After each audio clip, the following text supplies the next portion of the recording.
नमस्कार, आप सभी का स्वागत है कार्यक्रम हमारा स्वास्थ्य में। मैं हूं प्रीति। आज के इस कड़ी में हम बात करेंगे डेंगू, चिकनगुनिया और वेक्टर जनित रोग के इलाज के बारे में और उसके लिए चलाए जा रहे नियंत्रण के लिए चलाए जा रहे कार्यक्रम के बारे में।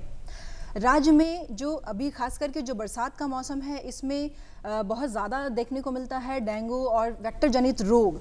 इसके रोकथाम के लिए सरकार द्वारा काफ़ी कदम उठाए जा रहे हैं।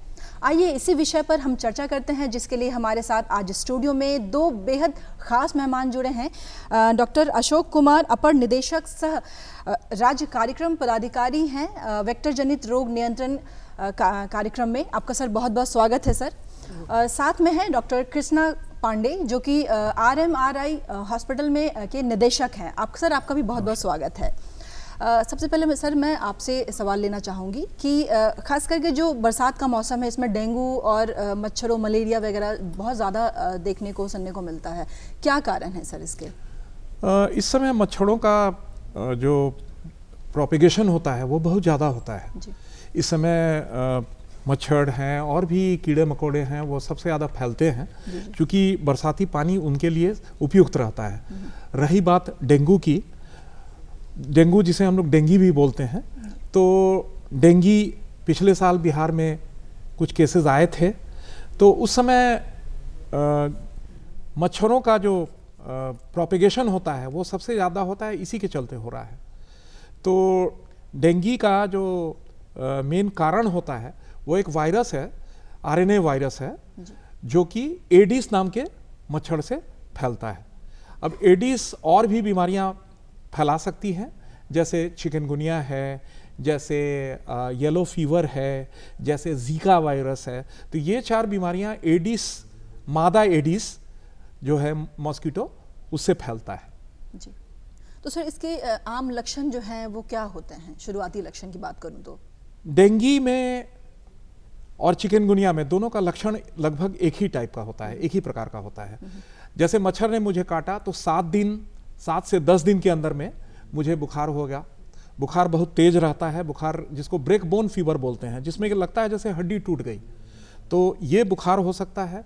बुखार के साथ सर में दर्द और रेट्रो और बाइटल पेन, जिसे आँख में दर्द, आँख के पीछे जो होता है उसमें दर्द रहता है। जोड़ों में दर्द होता है।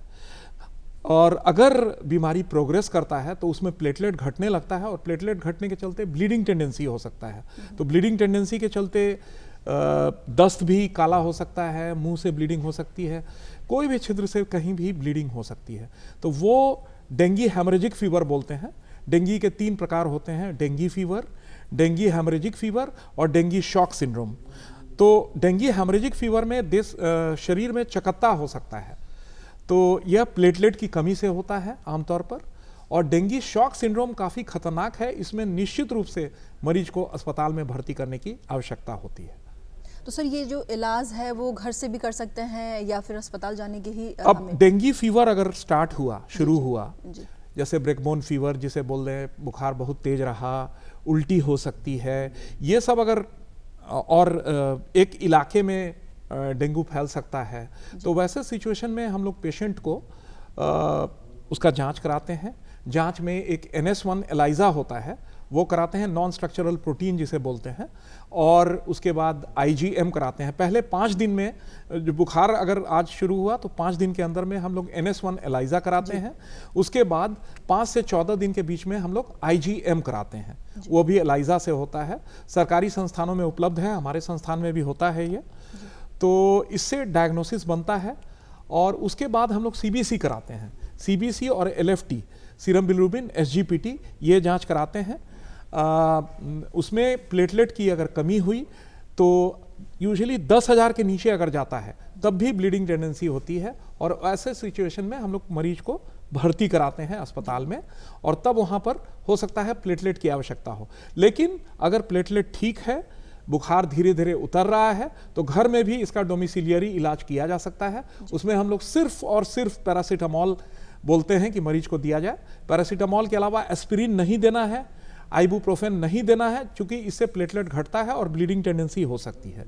तो सिर्फ पैरासीटामोल देना है पेशेंट को और बोलना है कि 3 से 4 लीटर फ्लूइड, अब फ्लूइड में ORS हो सकता है, इलेक्ट्रल पाउडर हो सकता है, फ्रूट जूस हो सकता है, दही हो सकती है, छाछ हो सकता है, लस्सी हो सकती है, ये सब कुछ भी मरीज अपने, फल का रस हो सकता है, ये सब मरीज अपने लें। और अगर सिचुएशन थोड़ा सा खराब लगे, जैसे कि ब्लीडिंग टेंडेंसी की संभावना हो, तब आप डॉक्टर के पास जाइए। तो घर में भी इसका इलाज संभव है और अगर 4-5 दिन के अंदर में बुखार ठीक हो जाता है, आगे कोई प्रोग्रेशन नहीं होता है, तो घर में भी डोमिसिलियरी ट्रीटमेंट दिया जा सकता है। जी सर, मैं आपके पास आना चाहूँगी कि जैसा सर ने बताया कि जो डेंगू है वो बहुत ज़्यादा खास करके बरसात के मौसम में तो फैलता ही है। तो मैं चाहूँगी कि सरकार के द्वारा जो ऐसे जो रोगी हैं और जो खास करके जो क्षेत्र है जहाँ पर्टिकुलर ये फैलने की ज़्यादा संभावना बनी रहती है, ऐसे जगहों के लिए जो कार्यक्रम चलाया जा रहा है वो क्या है सर? ठीक, सबसे पहले तो मैं ये कहना चाहूँगा कि हम लोग पिछले वर्ष जो प्रकोप हुआ था डेंगू का, उससे हम लोग बहुत सचेत होते हुए हम कार्य कर रहे हैं इस बार। इसमें सबसे बड़ी भूमिका जन जागरूकता की है। बिल्कुल, लोग को अपने घर को पहले देखना है और घर में यदि सफाई रहेगा तो नेचुरल है कि मच्छरों का प्रकोप घर के अंदर कम होगा। तो उसके लिए हम लोग काफ़ी जन जागरूकता फैला रहे हैं। हर जगह पैम्फलेटिंग हम अपने पूरे PSC लेवल पे पैम्फलेटिंग करवा रहे हैं, लोगों को प्रचार करवा रहे हैं, लोगों को जागरूक कर रहे हैं। हमारी चिकित्सा पदाधिकारी से लेकर के जितने भी नॉन मेडिकल मैन हैं, जैसे कि आशा हुए या और भी हेल्थ वर्कर्स हैं, सारे के सारे लोग जो हैं गांव में जा रहे हैं, पब्लिक के घर पे जा रहे हैं, लोगों को डेंगू के बारे में बतला रहे हैं, लक्षण क्या है, उनसे बचाव के लिए क्या करना है। सबसे बड़ी बात क्या है कि डेंगू या डेंगू जिसको कहते हैं जी। वो बरसात का साफ पानी में होता है, जमा हुआ पानी जिसको कहते हैं। साधारण घर में पटना वगैरह में देखेंगे कि लोग कूलर या शहरी क्षेत्र में गर्मी के सीज़न में कूलर तो उपयोग किए और बरसात आया तो कूलर को बाहर निकाल दिए। नतीजा क्या हुआ कि पानी बाहर से अंदर आके जम गया। और डेंगू के लिए क्या है कि उसका ब्रीडिंग के लिए छोटा एक चम्मच में ही पानी जमा रह गया, छोड़ दीजिए आप, तो उसमें भी डेंगू ब्रीड करेगा, लार्वा पनप जाएगा।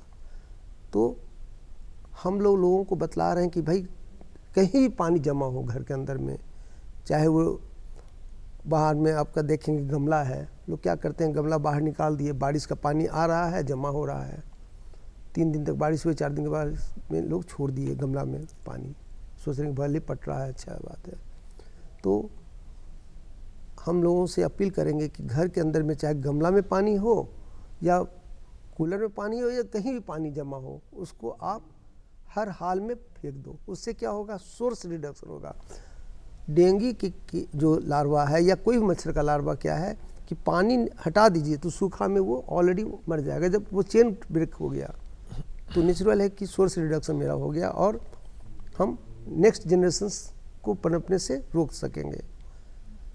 दूसरा चीज़ हम लोग देखते हैं कि लोग सड़क के किनारे ठेला में नारियल का पानी बेच रहा है या चाय वगैरह, तो लोगों को बतलाना होगा हमको कि भाई जहाँ नारियल का पानी है तो वहाँ भी हम लोग उसके लिए छिड़काव करवा रहे हैं नगर पालिका की तरफ से, क्योंकि नारियल का पानी जो उसका जिसको खोखा कहते हैं या चाय वगैरह का जो है कप वगैरह जो फेंक देता है या उस तरह का जो भी जगह है तो वहाँ पानी बरसात का पानी जमा हो जाएगा।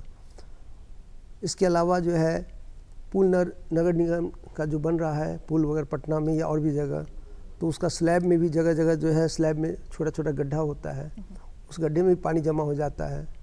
तो उसके लिए हम लोग लार्विसाइडल की छिड़काव कर रहे हैं। हमारे हर जिले की नगर पालिका उसके लिए तत्पर है। साथ में जो है स्वास्थ्य विभाग भी जो है उसके कर्मचारी उस तरह के साइट को सर्च कर रहे हैं और सर्च करके हम लोग नगर पालिका को बतलाते हैं। अभी पटना नगर निगम प्रशासन जो है उनके करीब काफ़ी अच्छे संख्या में लोग वर्कर्स लार्विसाइडल्स का छिड़काव कर रहे हैं और फॉगिंग भी हो रही है।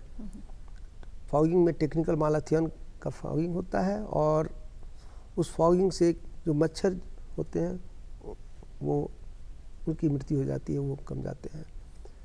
तो जहाँ जहाँ भी पानी जमा है, चाहे वो अनबिल्ड ज़मीन हो, शहर में तो बहुत सारा ऐसा जगह मिलेगा जहाँ की कोई आवास नहीं बन रहा है, केवल प्लेन जगह है या झाड़ी है, वहाँ गड्ढा थोड़ा हो गया है, तो उन सभी जगहों पर हम लोग चिन्हित करके नगर निगम के द्वारा, पटना नगर निगम के द्वारा या लोकल लेवल पे जो नगर पालिका है उन लोगों के सहयोग से लार्विसाइडल का छिड़काव कर रहे हैं। और फॉगिंग तो आप तो देख ही रही होंगी। इसके अलावा यदि किसी को डेंगू हो जाता है तो उसके लिए हम लोगों की काफ़ी अच्छी व्यवस्था है। हम लोग हर ज़िले में कम से कम 10 बेड डेडिकेट कर दिए हैं, चिन्हित कर दिए हैं कि नहीं उसको डेंगू के पेशेंट के लिए रखा जाए। उसके अलावा हर ज़िले से हम लोग 2 से 3 डॉक्टर को जो MBBS एटलीस्ट MBBS हैं उनको ट्रेन कर चुके हैं डेंगू के बारे में। उसमें RMRI के और WHO के और NMCH PMCH के टीचर्स आगे डेंगू के लक्षण, उनके ट्रीटमेंट्स के बारे में बतलाया था। उसके अलावा हम लोगों ने हर जिला लेवल से जो लैब टेक्नीशियन होते हैं उनको भी एलाइजा रीडर से कैसे टेस्ट करना है उसका प्रशिक्षण दे दिया है इस बार। तो हमको ये विश्वास है कि भगवान न करे यदि डेंगू फैलेगा तो सबसे बड़ी बात क्या है कि ऑन स्पॉट जितनी जल्दी डायग्नोसिस होगा उतना ही हम अच्छे से इलाज कर सकेंगे। और डायग्नोसिस फेल कब होता है? जब हमारा जो है लैब टेक्नीशियन डायग्नोसिस नहीं कर पाया। तो हमको लगता है कि इस बार हम लोग डायग्नोसिस तुरंत कर लेंगे और अच्छे से कर लेंगे, क्योंकि हर जिला से हम ट्रेंड कर चुके हैं, 2 कम से कम 2। उसके पहले भी जितने लोगों का हो चुका था वो तो है ही, इसके अलावा 2 और। तो हर जिला में लैब टेक्नीशियन अच्छा है, हमारे पास जांच किट की कमी नहीं है और ट्रेंड स्टाफ है, मेरा ट्रेंड डॉक्टर्स हैं जी। तो ईश्वर से प्रार्थना करते हैं कि पहले तो डेंगू हो ही नहीं, और यदि भगवान न करे किसी को डेंगू हो गया तो डरने की बात नहीं है। हम और मेरा स्वास्थ्य विभाग तत्पर है कि हम इस बार कोई भी मृत्यु नहीं होने देंगे, इसके लिए हम प्रयत्नशील हैं। ऐसे तो बाकी ईश्वर की इच्छा। और सर, जैसे शहरों में या जो लोग जागरूक हैं, चाहे वो ग्रामीण क्षेत्र में रहते हों या शहर में रहते हों, उनको अगर कुछ उस तरह का जल जमाव या कुछ उस तरह के माहौल नज़र आते हों जहां उनको लगता है कि हाँ यहाँ शायद मच्छरों का घर हो सकता है, तो अगर वो चाहते हों कि स्वास्थ्य विभाग से या सरकार से किसी तरह की जाके वहाँ शिकायत करवाएं, और तो इसकी क्या व्यवस्था की गई है? क्या उनके शिकायत पे या उनके कहने पे, उनके इस तरह के अप्रोच करने पे वहाँ पे पहुँचेगा स्वास्थ्य विभाग? हाँ, जो स्वास्थ्यकर्मी उनको बतला दें, और स्वास्थ्यकर्मी तो जाके देख भी रहे हैं ना। और बतलाना क्या है, आपके घर में यदि पानी जमा है तो बतलाने से बेहतर है कि आप खुद ही पानी को गमला से हटा दो जी। तो दिक्कत क्या है कि उनको मालूम नहीं है ना, तो हमारे कार्यकर्ता स्वास्थ्यकर्मी जाके उनको बतला रहे हैं कि गमला में पानी जमा है या कहीं पानी जमा है तो उसको फेंक दो जी। तो और हम आपके माध्यम से लोगों को ये कहना चाहते हैं कि घर के अंदर या घर के बाहर कहीं भी पानी जमा है तो उसको दूर करें। अब मान लीजिए कि छोटा सा घर के बगल में कोई गड्ढा है, छोटा गड्ढा है, यदि आप उसको किसी तरह से भर सकते हो तो भरवा दीजिए जी, ताकि किसी भी तरह से पानी ना जमे। तो सर, ग्रामीण क्षेत्र में या फिर मैं अगर बात करूं कि जो हमारे बिहार राज्य में जो छोटे छोटे जो ज़िले हैं, जो बहुत ही निम्न स्तर से की जो जगह है, जैसे बहुत ही दूर दराज का गांव है, वहां तक पहुंचना कैसे संभव है? अगर वहां तक के लिए उसके लिए क्या कर रही है सरकार? हमारा वहाँ पे स्वास्थ्यकर्मी है जी, एडिशनल PSC लेवल पे भी स्वास्थ्यकर्मी है मेरा, हेल्थ एंड वेलनेस सेंटर भी है जहाँ CHO हैं, और फिर आशा कर्मी हैं, ANM है मेरी, डॉक्टर्स हैं एडिशनल PSC लेवल पे या PSC लेवल पे, CSC लेवल पे जी। तो हम संभव है जी। सर, मैं आप पे आऊँगी कि जैसे चिकनगुनिया के बारे में आपने जिक्र किया, मैं चाहूँगी कि चिकनगुनिया के बारे में थोड़ा सा डिटेल में समझाएं कि ये रोग का की जो पनपता है, इसके बेसिक कारण क्या है, और उसके फिर हम इलाज के ऊपर जाएंगे तो कैसे संभव है ये? डेंगू और चिकनगुनिया ये दोनों एक ही ग्रुप के वायरस से होता है, जिसे RNA वायरस है उससे होता है।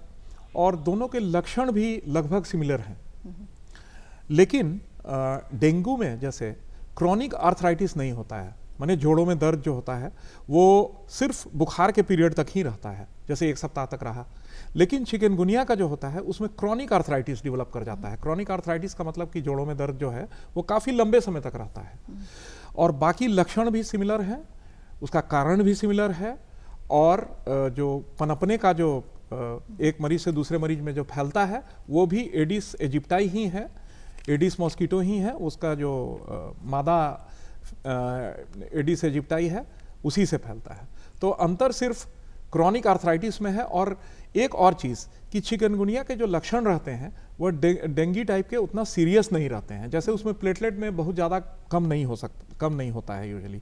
प्लेटलेट जैसे ब्लीडिंग टेंडेंसी उसमें काफ़ी कम रहता है, जो कि डेंगी के मुकाबले ब्लीडिंग टेंडेंसी कम रहता है। लेकिन आर्थराइटिस जो है, जोड़ों का दर्द जो होता है, वो काफ़ी लंबे समय तक रह सकता है, 6 महीना 1 साल भी रह सकता है। तो बस इतना ही अंतर है डेंगी और चिकनगुनिया में। जी, तो सर इन तरह के जो रोग हैं उनके लिए वैक्सीन का होना बहुत ज़रूरी है, क्या ये इसके लिए वैक्सीन मौजूद है? डेंगी के लिए 2 वैक्सीन हैं, लेकिन हमारे भारतवर्ष में अभी इसका उतना ज़्यादा इस्तेमाल नहीं किया जा रहा है। एक वैक्सीन का नाम है डेंगी वैक्सिया और दूसरे वैक्सीन का नाम है टैग 003। तो ये 2 वैक्सीन हैं हमारे पास।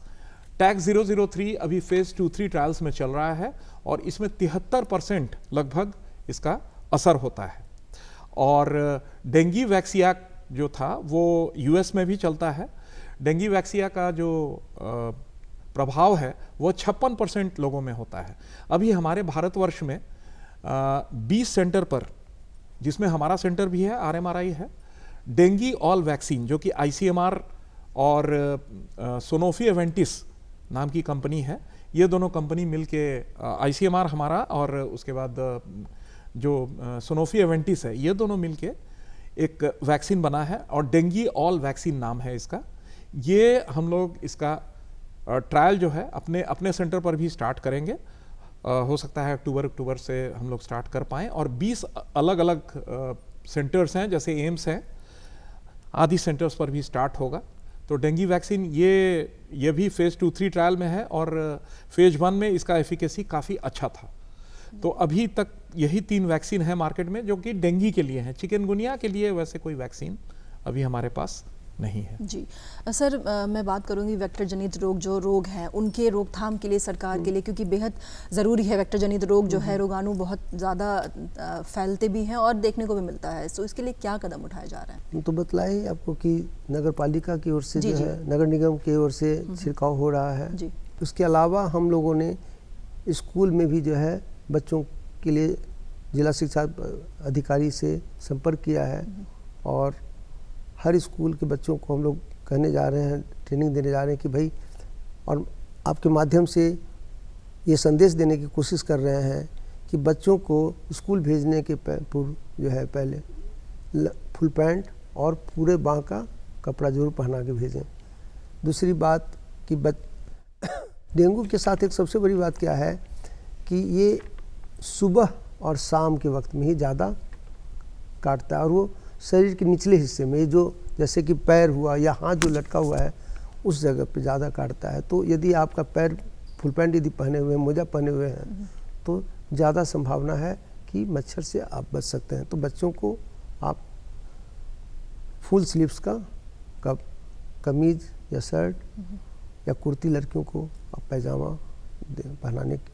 मैं बात करूं जो थोड़े से आर्थिक दृष्टि से कमज़ोर तबका हैं, उनके लिए किसी भी रोग से लड़ना, एक तो खुद से लड़ना है, उसके अलावा आर्थिक रूप से भी उनको बहुत दिक्कतें हो जाती है, तो उनके लिए खास करके जो अस्पताल में सुविधा मुहैया कराई गई है, मैं चाहूँगी कि थोड़ा सा उसके बारे में भी विस्तार से बताएं। आप देखेंगी, आज से पहले की बात छोड़ दीजिए, ठीक है ना, आज की डेट में, आज की तिथि में हमारा हर अस्पताल जो कॉरपोरेट का हॉस्पिटल होता है, अस्पताल है, उससे किसी भी मायने में कम नहीं है। ये दूसरी बात है कि लोगों को विश्वास नहीं हो रहा है।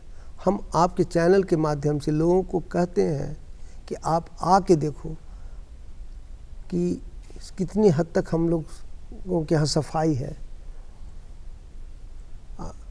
चाहे वो शौचालय की सुविधा हो, चाहे वो पेयजल की सुविधा हो, चाहे वो बेड की सुविधा हो, चाहे बेड पे चादर पहले मिलता, अब चादर देखेंगे हर वक्त नया चादर मिल जाता है। पेशेंट को हम लोग जो है भोजन जो भी ज़रूरत होता है वो दे रहे हैं, दवाई भी दे रहे हैं। तो जहाँ तक संभव है वो उसमें हम लोग ये भी नहीं देखते हैं कि उसकी आर्थिक स्थिति क्या। जो भी पेशेंट भर्ती हुआ उसको जितनी ज़्यादा दवा की आवश्यकता है करीब करीब हम लोग देने की कोशिश कर रहे हैं।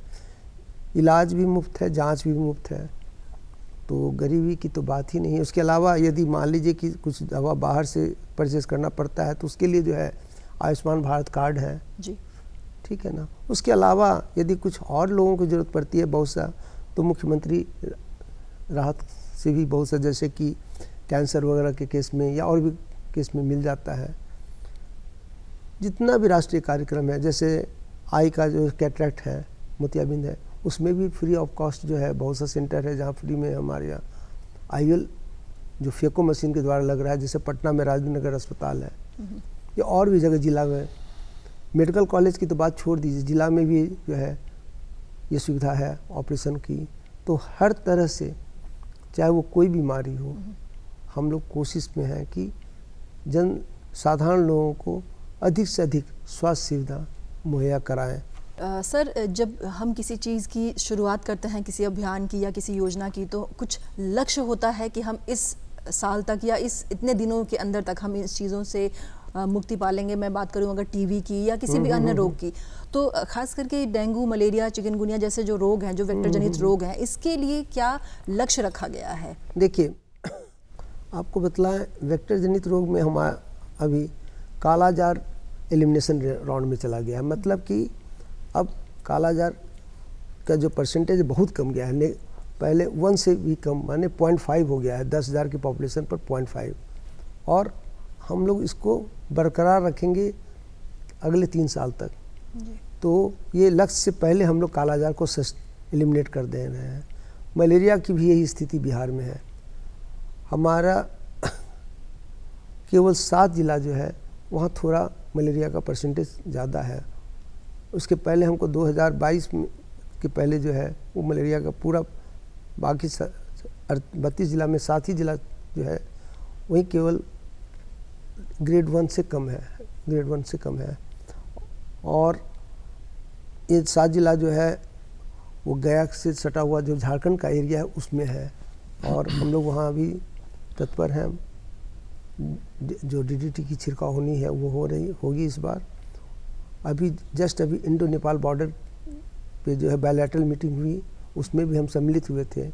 और वहाँ भी हमको बहुत अच्छा लगा कि हमारे यहाँ जो है लोग अप्रिशिएट किए कि बिहार में जो है मलेरिया का केस बहुत ही कम है। हम लोग 0 मलेरिया की ओर जा रहे हैं।